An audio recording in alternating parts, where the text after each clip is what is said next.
Daga ƙarshe muna mika ta'aziyya ga mutanenmu na Maiduguri waɗanda Boko Haram ko mu ce waɗanda gamin gambizar Amerika da Boko Haram suka yi musu kisa na zalunci, kisa na gilla. Abinda ya sa na ce gamin gambizar Amerika da Boko Haram,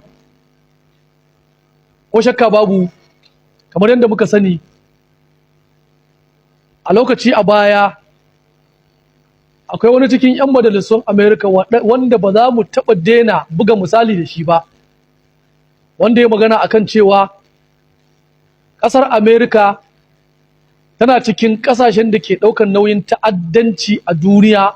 da kuma Najeriya. Saboda haka wannan maganar har yanzu ba a samu wani dalili da yake ƙaryata wancan magana ta wancan ɗan majalisar Amerika ba.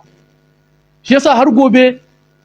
idan 'yan ta'adda suka yi mana kisan gilla a arewacin Najeriya, abinda muke kalla shi ne ba kowa ya mana ba, Amerika ce ta mana. Domin wa shahida shahidun min ahliya, daga cikinsu wani ya ce su suke ɗaukar nauyi na 'yan ta'adda da ta'addancin da ke faruwa a arewacin Najeriya. To shi yasa dole babu yadda za a yi in mun tashi magana ba za mu sa Amerika a ciki ba a matsayinta na azzalima wacce take zaluntar mu ba dare ba rana. Kuma saboda abin mamaki, abin kunya, a yanzu halin da ake ciki wai akwai sojojin Amerika a Maiduguri waɗanda aka kawo su wai saboda maganin matsalar rashin tsaro, saboda kawo ƙarshen matsalar rashin tsaro. Shi yasa tun lokacin da aka ce mana za a kawo sojojin Amerika, tun lokacin da muka gane da gaske waɗanda ba sa kishin mu suke na sai sun kawo sojojin nan, mun fita mun yi magana, mun san maganar mu ba za ta hana a kawo sojojin Amerika ba, amma ko ba komai mun yi amfani da hadithin Annabi sallallahu alaihi wa alihi wa sallama da yace man ra'a minkum munkaran falyughayyirhu bi yadihi fa in lam yastati fa bi lisanihi fa in lam yastati fa bi qalbihi wa dhalika adhafu al-iman. Saboda haka wannan muka yi aiki da shi. Annabi sallallahu alaihi wa alihi wa sallama yace in kuka ga idan a cikin ku man ra'a wanda ya ga barna za ta faru, to abin da ya kamata yayi in zai iya, idan yana da mulki ya hana da hannunsa, idan ba zai iya ba fa in lam yastati, sai annabi ya ce fa bilisani, to ya hana da harshensa. So saboda haka sai muka dauki na tsakiya,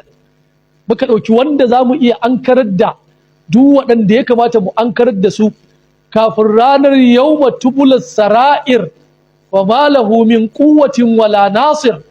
kafin ranar da Allah subhanahu wata'ala zai tsayar da su, ya tsayar da mu, ya tambaye su, ya tambaye mu. Shi yasa muka musu bayani, muka ce shigowar Amerika ba alkhairi bane, shigowar Amerika ci gaba ne da ƙara kashe mana al'umma babu dare babu rana. Saboda haka muna Allah wadai, muna tofin Allah tsine da shigowar Amerika Najeriya, wanda kuma muna kyautata zaton kisan mutanenmu da ake babu ji babu gani, mun rantsa da Allah akwai hannunta a ciki, kuma ko shakka babu muna Allah ya isa ga duk waɗanda suke da hannu wajen shigowar Amerika Najeriya. Muna Allah ya isa mara adadi ga duk waɗanda za su iya tsayar da kisan gillan nan da ake amma ba su iya tsayar da shi ba. Muna Allah ya isa ga waɗanda suke sune shugabannin da Allah ya ɗora musu ragamar kula da rayukanmu da dukiyoyinmu amma suka nuna halin ko ukula a kanmu. Lallai muna Allah ya isa mara adadi ga waɗanda duk za su iya jibuntar lamarinmu amma ba su jibunci al'amarinmu ba. Saboda haka muna roƙon Allah subhanahu wata'ala ya ji kan waɗannan mutane da aka kashe su da gafara. Kuma gamin gambizar Amerika da Boko Haram suka yi musu kisa na zalunci, kisa na gilla. Abinda ya sa na ce gamin gambizar Amerika da Boko Haram, ko shakka babu, kamar yadda muka sani a lokaci a baya akwai wani cikin 'yan majalisun Amerika wanda ba za mu taɓa daina buga misali da shi ba, wanda ya magana akan cewa ƙasar Amerika tana cikin ƙasashen da ke ɗaukar nauyin ta'addanci a duniya da kuma Najeriya. Saboda haka wannan maganar har yanzu ba a samu wani dalili da yake ƙaryata wancan magana ta wancan ɗan majalisar Amerika ba. Shi yasa har gobe idan 'yan ta'adda suka yi mana kisan gilla a arewacin Najeriya, abinda muke kalla shi ne ba kowa ya mana ba, Amerika ce ta mana. Domin wa shahida shahidun min ahliya, daga cikin su wani ya ce su suke ɗaukar nauyi na 'yan ta'adda da ta'addancin da ke faruwa a arewacin Najeriya. To shi yasa dole babu yadda za a yi in mun tashi magana ba za mu sa Amerika a ciki ba a matsayinta na azzalima wacce take zaluntar mu ba dare ba rana, kuma saboda abun mamaki abun kunya a yanzu halin da ake ciki wai akwai sojojin Amerika a Maiduguri waɗanda aka kawo su wai saboda maganin matsalar rashin tsaro, saboda kawo ƙarshen matsalar rashin tsaro. Shi yasa tun lokacin da aka ce mana za a kawo sojojin Amerika, tun lokacin da muka gane da gaske waɗanda ba sa kishin mu suke na sai sun kawo sojojin nan, mun fita mun yi magana, mun san maganar mu ba za ta hana a kawo sojojin Amerika ba, amma ko ba komai mun yi amfani da hadithin Annabi sallallahu alaihi wa alihi wa sallama da yace man ra'a minkum munkaran falyughayyirhu bi yadihi fa in lam yastati fa bi lisanihi fa in lam yastati fa bi qalbihi wa dhalika adhafu al-iman. Saboda haka wannan muka yi aiki da shi. Annabi sallallahu alaihi wa alihi wa sallama yace in kuka ga idan a cikin ku marra'a wanda ya ga barna za ta faru, to abin da ya kamata yayi in zai iya, idan yana da mulki ya hana da hannunsa, idan ba zai iya ba fa in lam yastati, sai annabi ya ce fa bilisani, to ya hana da harshen sa. Saboda haka sai muka dauki na tsakiya, muka dauki wanda zamu iya ankarar da duk waɗanda ya kamata mu ankarar da su kafin ranar yawma tubulas sara'ir wa ma lahu min quwwatin wala nasir, kafin ranar da Allah subhanahu wa ta'ala zai tsayar da su, ya tsayar da mu, ya tambaye su, ya tambaye mu. Shi yasa muka musu bayani, muka ce shigowar Amerika ba alkhairi bane, shigowar Amerika ci gaba ne da ƙara kashe mana al'umma babu dare babu rana. Saboda haka muna Allah wadai, muna tofin Allah tsine da shigowar Amerika Najeriya, wanda kuma muna kyautata zaton kisan mutanenmu da ake babu ji babu gani, mun rantsa da Allah akwai hannunta a ciki, kuma ko shakka babu muna Allah ya isa ga duk waɗanda suke da hannu wajen shigowar Amerika Najeriya. Muna Allah ya isa mara adadi ga duk waɗanda za su iya tsayar da kisan gillan nan da ake amma ba su iya tsayar da shi ba. Muna Allah ya isa ga waɗanda suke sune shugabannin da Allah ya ɗora musu ragamar kula da rayukanmu da dukiyoyinmu amma suka nuna halin ko ukula a kanmu. Lallai muna Allah ya isa mara adadi ga waɗanda duk za su iya jibuntar lamarinmu amma ba su jibunci al'amarinmu ba. Saboda haka muna roƙon Allah subhanahu wa ta'ala ya jikan waɗannan mutane da aka kashe su da gafara. Kuma ƙarshe muna tabbatarwa da mutane wannan kisan kan da ake kashe mu ba dare ba rana, ko gwamnatin tarayya ta so ko ta ki, wannan alhakin shugaban ƙasa ne,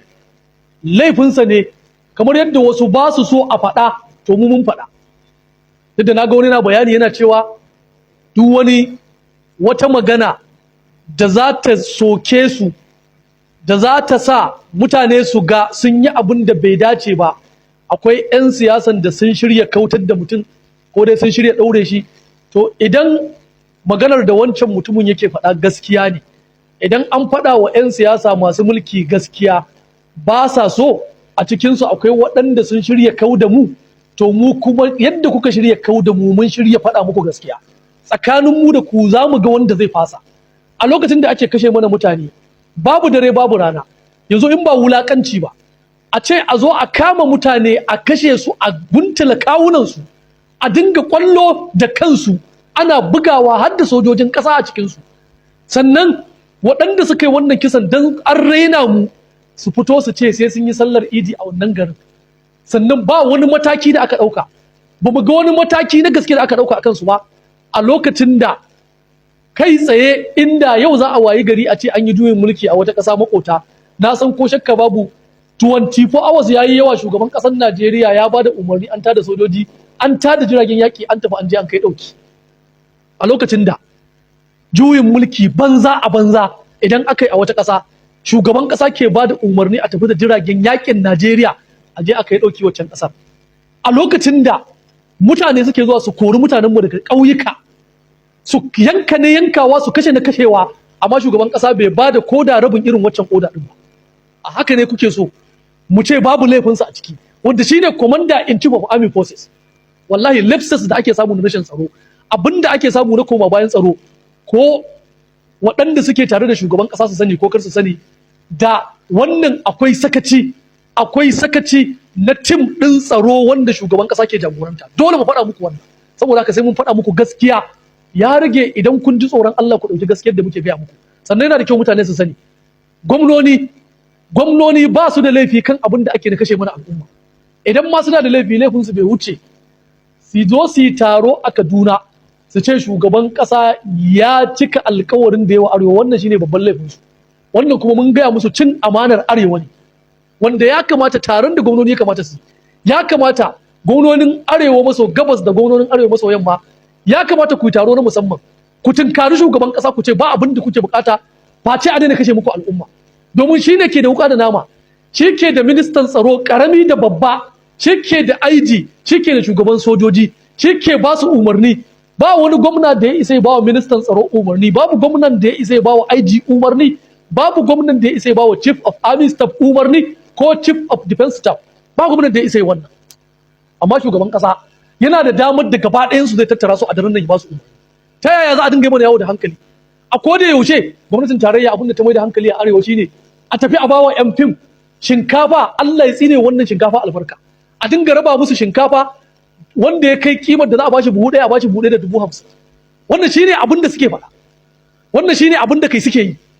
Har da rashin kunya a cikin yan fim din wani ya dinga fitowa ya dinga cewa ba a taɓa yin shugaban kasan da yan arewa ko yan Najeriya suke son kamar wannan shugaban kasan ba. Mu da kai Allah ya tsine, mu fito mu tsine na Allah ya tsine uwar mai ƙarya idan gaskiya ne abin da ka faɗa. A wannan kasar ce fa aka irin su Umaru Yar'adua,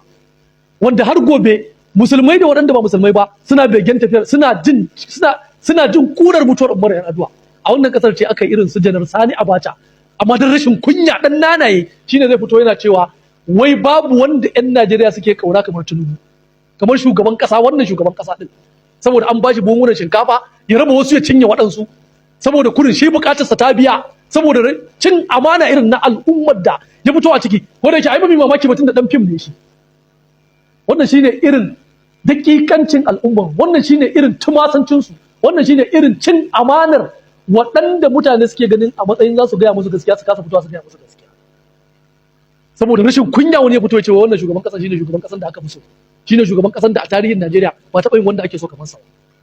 Shugaban ƙasan da a zamaninsa ake kashe mutane a yi ƙwallo da kawunansu. Saboda haka dole mu faɗa mu wannan abun lallai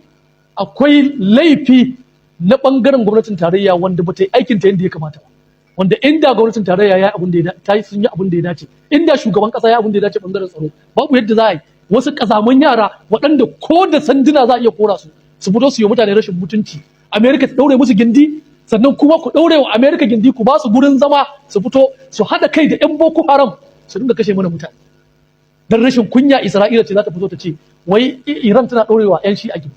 wanda ga uwar gijiyarta nan ta zo ta haɗa kai da 'yan Boko Haram ana kashe mana mutane. Saboda haka to saƙon da muke aikawa Isra'ila, idan Isra'ila za ta zo Najeriya ta dinga neman haɗa rikici irin wanda ta haɗa a gabas ta tsakiya, to muna faɗa musu Najeriya ba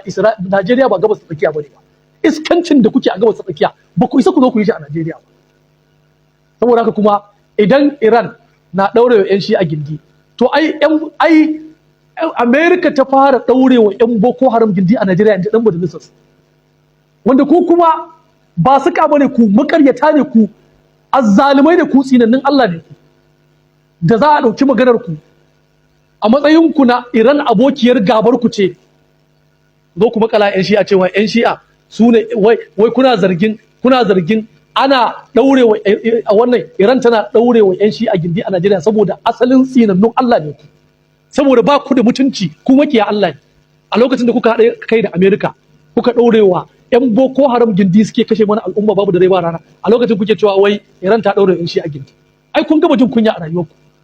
Kuma muna roƙon Allah, muna addu'a a cikin waɗanda suke rike da madafun iko a Najeriya, duk wanda yake da hannu cikin wannan abubuwan da yake faruwa da kashe mana al'umma, muna roƙonka ya Allah buƙatar su kar ta biya duniya da lahira.